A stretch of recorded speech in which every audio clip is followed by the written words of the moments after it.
Sarebbe stato colpito da un muletto mentre era al lavoro in un cantiere edile privato. A perdere la vita in quello che è l'ennesimo tragico incidente mortale sul lavoro è l'operaio di 48 anni Cornel Titi Teslaro. Il drammatico incidente è avvenuto poco dopo le 6 di mattina in un cantiere di via Lucchese, a Sesto Fiorentino.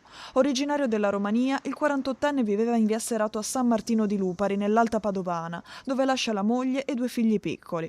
Secondo le prime ricostruzioni degli inquirenti, il 48enne sarebbe stato preso in pieno da un macchinario utilizzato per il livellamento del calcestruzzo, mentre lavorava con una squadra specializzata nelle pavimentazioni di capannoni industriali provenienti dalla provincia di Treviso.